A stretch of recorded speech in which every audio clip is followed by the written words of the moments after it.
गेल्या 2 दिवसांपासून तुमची चर्चा सोशल मीडियावर आहे. तुम्ही माजी सहकारी म्हणून मनोज जरांगेंच्या ओळखल्या जाता. सुरुवातीला तुमचा परिचय थोडक्यात सांगा आणि तुमचा नेमका सगळा आक्षेप काय आहे तो थोडक्यात. सगळ्यात महत्वाचं म्हणजे मनोज जरांगेची सहकारी असं म्हणता येणार नाही. मी मराठा आरक्षणाची सहकारी होती. जो मराठा आरक्षणासाठी आवाज उठवेल त्याच्यासोबत मी अगदी प्रामाणिकपणे जातीने स्वतः हजर राहायची. आणि मनोज जरांगे सोबत जरी मी स्वतः हजर नसेल तरी मी सोशल मीडियाच्या माध्यमातून वारंवार त्यांना सपोर्ट करत होते, त्यांची बाजू घेत होते, मांडत होते, त्यांच्या बाजूने बोलत होते. त्याचं कारण ते मराठा आरक्षणासाठी लढा त्यांनी उभारला होता आणि म्हणून मी मनोज जरांगेच्या सोबत होते. आक्षेप आहे गेल्या काही दिवसांच्या व्हिडिओमध्ये तुम्ही सातत्याने जरांगेंच्या विरोधात बोलताय. कुठे चुकतंय जरांगेंचं असं तुम्हाला वाटतं? जरांगेचं खरं तर अगोदरपासून चुकतच आले.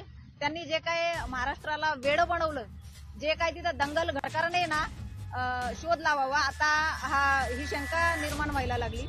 त्या दंगली तिथं जे काय झाली, मारहाण झाली, पोलिसांकडनं लाठीचार्ज झाला, त्याच्यानंतर अखंड महाराष्ट्राने उद्रेक महाराष्ट्राचं बाहेर निघालाय. त्याबरोबर मी होते, कारण चळवळीची कार्यकर्ता मी आहे, चळवळीचा भाग मी आहे. आणि तेव्हापासून मी मनोज जरांगेला त्यांच्यासोबत मी जोडल्या गेले. मनोज जरांगे कोण हे मला वाटतं मीडियाला पण माहित नसतं अगोदर. हे बोलतायत मी या संघटनेत काम केलं, त्या तुम्हाला तरी माहिती होतं का मनोज जरांगे कोण आहे अगोदर?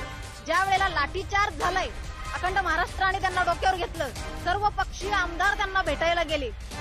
अगदी डॉक्टर प्रकाश आंबेडकरांपासून ते पार जलील असेल, राजसाहेब ठाकरे असतील, पडळकर असेल, सर्व सत्ताधारी आणि विरोधी पक्ष सर्वच त्यांना भेटायला गेले. आणि त्याच्यानंतर मनोज जरांगेचा चेहरा हा महाराष्ट्राने बघितला आणि महाराष्ट्राने त्यांना डोक्यावर घेतलं. त्याचं कारण सर्वसामान्य तळागाळातल्या लोकांनी त्यांना सपोर्ट केलाय. आणि म्हणून आज मनोज जरांगे जे काय आहे व्यक्तिमत्व ते आपल्या समोर आहे. त्याचं कारण एवढं मोठं आहे ना की मनोज जरांगे भोळा बाबडा माणूस, साधा सरळ बोलणारा, अगदी आपली भाषा शैली आहे ती न बदलणारा, अगदी म्हणजे जी सभ्य भाषा नाही म्हणता येणार त्यांची, जी भाषा शैली आहे किंवा जे काय आहे त्यांचं त्या भाषेत बोलणारा, म्हणून महाराष्ट्राने आणखी जास्त त्यांच्यावर विश्वास ठेवला की नाही. आता आम्हाला अगदी महाराष्ट्रासोबत मीही विश्वास ठेवला होता की आम्हाला निस्वार्थ नेतृत्व मिळालं. मी 1 महिन्यापूर्वीपर्यंत होते, जोपर्यंत तुम्हाला सांगते मला काही गोष्टी बऱ्याच प्रामुख्याने लक्षात येत होत्या. ज्या वेळेला नामदेवराव जाधव यांच्यावर शाईफेक झाली त्याही वेळेला या माणसाने ब्रशब्द त्यांच्या बाजूने काढला नाही. ज्या वेळेला मंगेश साबळेंनी गाडी फोडली त्याही वेळेला मंगेश साबळेला हा माणूस म्हणतोय कोण आहेत ते मला माहित नाही, मी ओळखत नाही त्यांना. ज्या वेळेला मला गलिच्छ भाषेत बोलल्या जाते, मी याची बाजू घेऊन भुजबळला एवढं ट्रोल केलं होतं. मी तळतळीनं बोलतीये की माझा भाऊ आजारी आहे, मला या लोकांचा विरोध करायला मी एकटी बस आहे, परंतु आता मला वेळ नाहीये त्यांना उत्तर द्यायला. मला ही लोक फेसबुकला फोन करतायत, व्हॉट्सअपला कॉलिंग करतायत, मला गलिच्छ भाषेत बोलण्यात येते, माझ्या लेकींना बोलण्यात येते. तुम्ही फक्त याच्या सोशल मीडिया 24 तास तुमच्या सोबत होती, तुम्हाला काय मीडिया बोलवायची गरज नव्हती. फक्त एक 30 सेकंद तुम्ही बोला माझ्यासाठी. तिच्या संगीता वानखेडेला का तुम्ही ट्रोल करताय, तिला एकटी समजू नका, बस एवढंच बोला असं म्हणत होती मी. का तर माझ्या मुलींपर्यंत आले. गलिच्छ मी सांगू शकत नाही तुम्हाला, एवढं माझ्या मुलींना बोलण्यात येत होतं. भुजबळचे कार्यकर्ते बोलत होते, परंतु या बाबाचं वक्तव्य असं होतं की मी त्या बाईला सांगितलं नाही बोलायला. कुणीही उठतंय आणि काय उगाच प्रसिद्धीसाठी काहीही करताय. हे मी नाही बोलणारी, मला आरक्षण महत्वाचं आहे.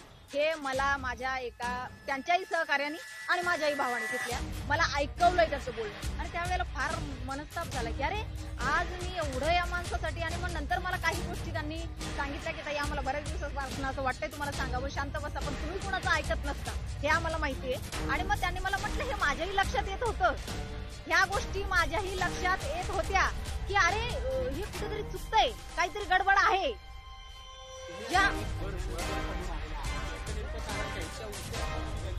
नाही तुम्ही माझं बघा, मी त्यांना 1 ते 1.5 महिन्यापासून मी त्यांचा विरोध करते.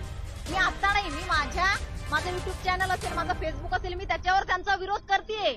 मला ट्रोल करण्यात येतंय, मी रडतीये ढसाढसा. मी विषाची बाटली घेऊन सोशल मीडियाच्या पुढे बसतीये, फेसबुक पुढे, की मी विष पेईल, मला ट्रोल करू नका, माझ्या लेकींना बोलू नका. मला उदयनराजेंच्या सहकार्यांचे फोन येत आहेत, ताई उदयनराजांना आम्ही तुम्हाला भेटण्याची तरतूद करतोय, तुम्ही इकडे या साताऱ्याला, म्हणजे लोकांची तोंड गप्प होतील. आज छत्रपतींची गादी मला सपोर्ट करायला तयार आहे, परंतु हा माणूस फोन करून एक शब्द बोलत नाही हो सहानुभूतीसाठी सुद्धा, की कधी काळी या भगिनीने आपल्याला मदत केलेली आहे, खंबीरपणे आपल्यासाठी उभी राहिलेली आहे सोशल मीडियावर.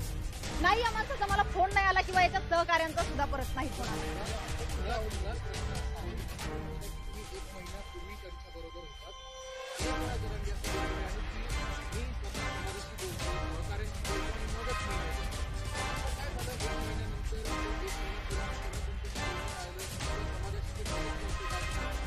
नाही अजिबात नाही. हे फक्त कॅमेऱ्यासमोर बोलण्यासाठी होतं. तिथल्या सहकाऱ्यांनी सगळ्यात महत्वाचं बारसकर महाराजांनी त्यांनी सांगितलंय, तुम्ही सगळ्यांनी बघितलंय काल, त्यांनी सुद्धा त्यांच्या मुलाखतीमध्ये त्यांच्या बाईटमध्ये सांगितलंय की काहीही कुणालाही विश्वासात घेत नव्हते. ते फक्त एकच फोन यायचा आणि त्यालाच विश्वासात घ्यायचे आणि त्याला शरद पवाराचा असणार आहे. हो कुणाचं असणार आहे मी प्रामुख्याने बोलते.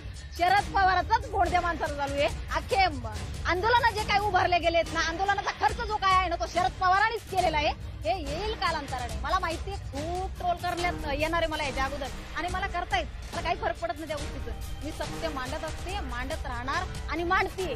माझं तोंड कुणी गप्प करू शकत नाही.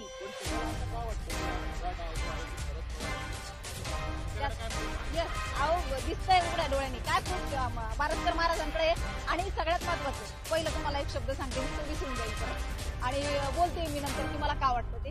कालची बाईट बघितली का तुम्ही जरांगीची? जरांगी बघा, बारसकर महाराजांनंतर जरांगी काय बोललाय, हे तर 1-2च येतो, अजून 10-15 येतील. आलेले आहेत बाहेर. काय होतं माहिती का, करोडो मराठा समाज त्याच्या सोबत होता. कोण यांना अंगावर घेईल म्हणून लोक घाबरत होते. मला पण सल्ला देत होते की ताई मुलींकडे लक्ष द्या, तुम्ही सिंगल मध्ये राहा, जाऊ द्या. खूप गलिच्छ बोलल्या जाते ताई. आरक्षण दिलं होतं, 10% आरक्षण दिलेलं आहे, तरी सुद्धा जरांगे त्यांच्या भूमिकेवर ठाम आहे. मला सांगा ना, स्वतंत्र आरक्षण मिळालं काय वावगं काय याच्यामध्ये?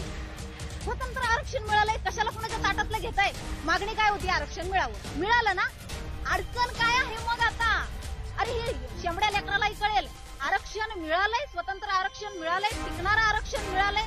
बरं आता बरेच काय ना लय तज्ञ बोलतायत की टिकणार नाही. का नाही टिकणार बाबा? फक्त महाराष्ट्रालाच लागू केलंय का 50%च्या वर? 22 राज्यांना 50%च्या वर आरक्षण लागू झालेलं आहे आणि ते टिकलेलं आहे. घटनाबाह्य आहे का? आपलं का टिकणार नाही? म्हणजे काय सगळं मिळून सुद्धा गोंधळ घालायचा? कारण येणाऱ्या 2024च्या निवडणुकीमध्ये हे सगळं काहीतरी माजवण करायचंय फक्त.